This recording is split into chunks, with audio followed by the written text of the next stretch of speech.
My fiancé took money out of our shared wedding fund to buy a Tesla without consulting me, and now he's pissed that I'm pissed at him for not supporting his dream of owning his dream car. Posted by you/uneasy/throwaway. So, I, 22F, have been living with my fiancé, Mike, 23M, for 2 years now, which isn't that long, but it's long enough that our finances have become entangled. We've been engaged for a year and a half now and together for just over 4 years. I genuinely love him, and we've both done a lot of growing up over the course of our relationship. Fortunately, we have grown together, not apart. However, neither of us is without flaws. I'm still working on being a more direct communicator, for example. Anyway, the reason for this post: we pool our money into one big family pool and have since we got engaged. I'm better than he is at planning for things and setting up goals, so while we discuss everything and talk as equals and partners, the bulk of the responsibility for research and number crunching falls on me, which I am okay with. We're partners, and we each have our own strengths that we bring into the relationship.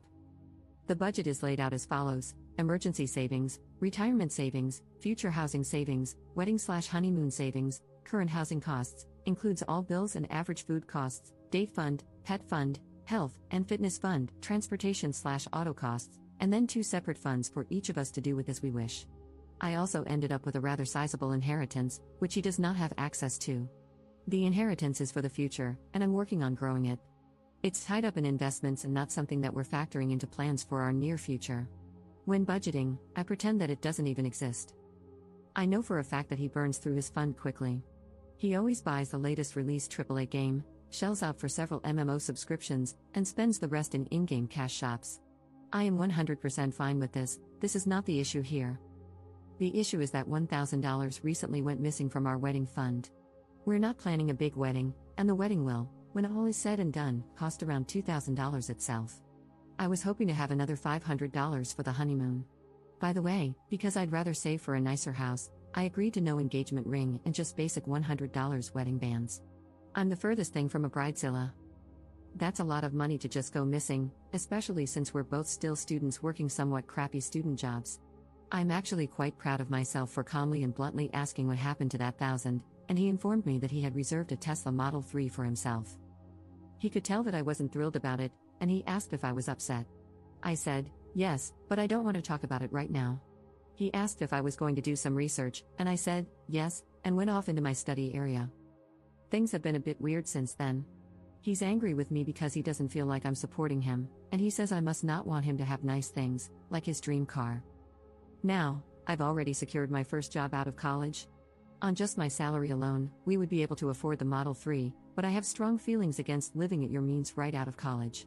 I personally feel like you should live as if you're still in college, as far as budgeting goes, for the first few years in order to make big purchases like a house and set yourself up for future success.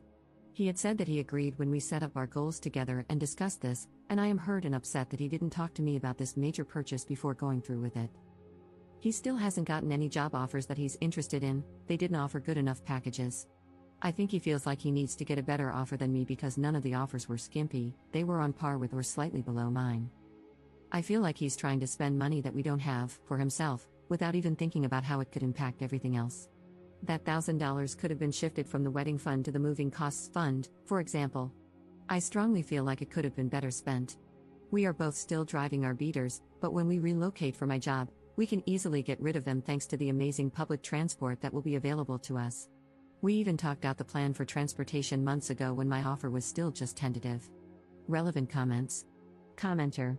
Well, the car will not be coming out for a few years, so you'll have enough time to discuss your finances before then. He should have talked to you before reserving one, though. This is a decision that affects both of you. The financially smart decision would be to set a budget you both agree on and then cross-shop if you need a car.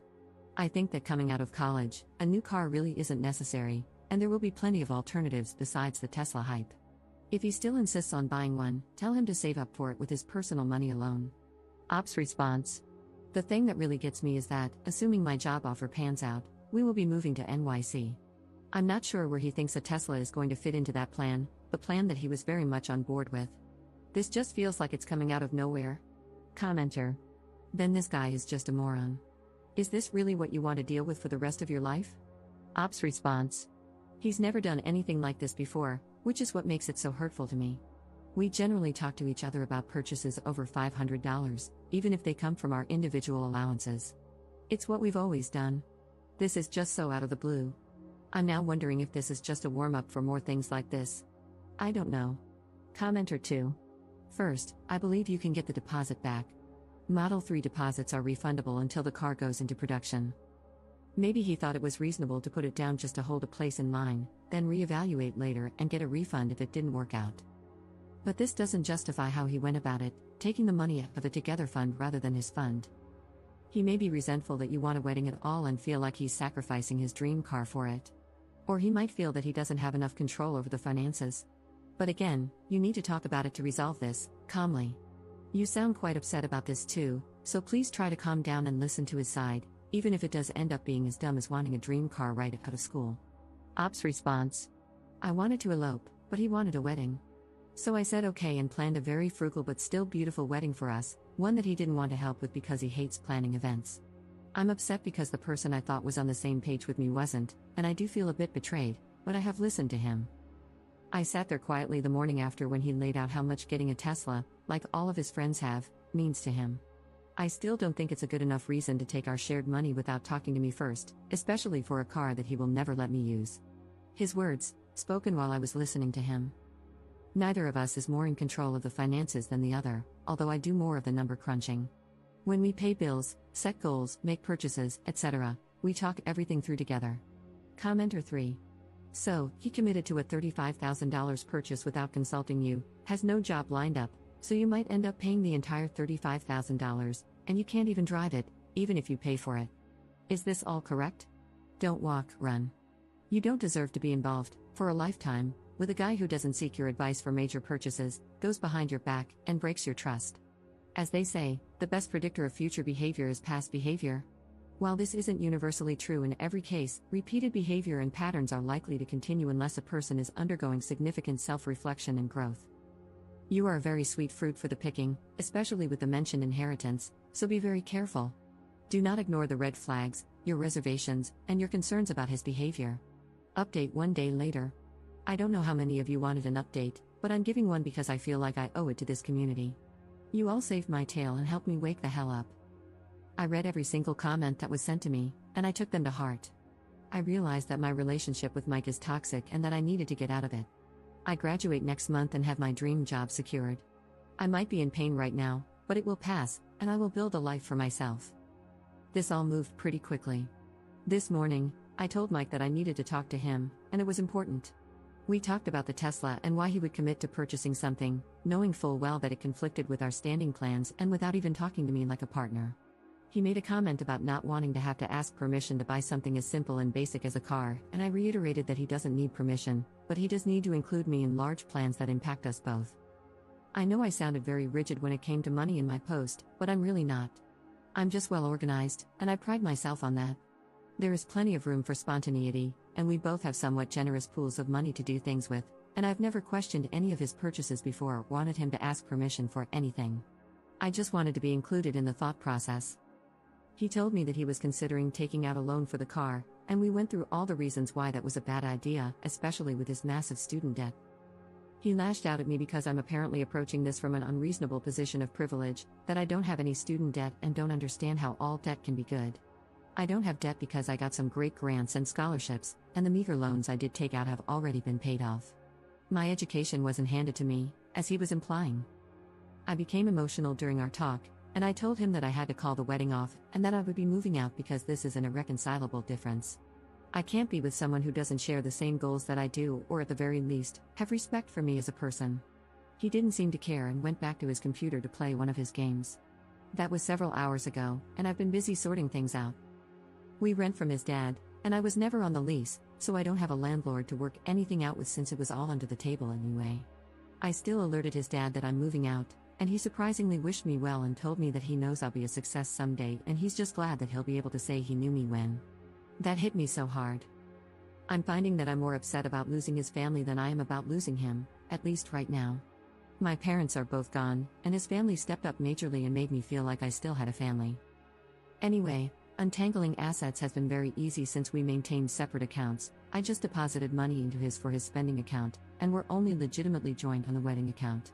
I'll get that closed down this week. I'm writing off the $1,000 as a loss and will let him deal with the Tesla mess on his own. Who knows, maybe he will sort everything out, but I didn't want to go along for that ride. I'm writing this from my best friend's place. She's insisting that I stay here with her until I have to leave, and I am so thankful for that. I had never told her everything that was going on with us, and she was horrified that he'd done any of what he did, really. She offered to round up her brothers and cousins and go give him a talking to, which made me laugh. She's sweet, and she's helping me cope with my feelings about everything that happened. I'm feeling sad and down, but I'm also already feeling relieved. Most of my things are already out of the apartment and in my friend's garage. I'll be getting a storage unit this week as well, but she's telling me there's no rush. Gah, sorry for all the rambling. Anyway, thank you all for helping me see the things I didn't want to see, or couldn't see, because everything had just been so normalized. I'm now apartment hunting, so I won't even be restricted in terms of what kind of place I'm looking for, so that's another bright point. I'm a weird mixture of sad, angry, relieved, and excited right now. Thanks, Reddit. Relevant comments. Commenter. Do you care that he didn't care at all that you left? Ops response. I do, but I think I'm still a bit in shock over everything, to be honest. I needed to get out ASAP once everything really hit me. Holy crap, that was toxic. However, I don't think the reality of the breakup itself has hit me yet. I'm glad I have a few months to process, grieve, and move on before needing to move to New York and start that job. Commenter 2. Good for you, girl, so proud of you. You're certainly an inspiration to this girl who doesn't know how to get out of a crappy relationship. Ops response. Honestly, having a bunch of random people who don't know me scream at me like, "What the hell are you freaking doing? Are you a moron?" helped a lot. The outside perspective, and the fact that no one answered the question I was asking, but instead answered the question I was too afraid to ask, gave me the nudge to really breathe, take a step back, and evaluate it all. Then something clicked inside me, and I had to make it happen. I'd probably still be with him had I not gotten these outside views because, honestly, taking some distance, it was obvious. I guess what I'm trying to get at is, you can do it too. I guess we all have to reach our breaking point first, where we say, hey, I deserve better than this, and I'm not going to take this crap. Reddit gave me the courage to do that. You keep doing what you need to, and you'll be out soon enough too. I have faith in you, random internet stranger. You've got this too,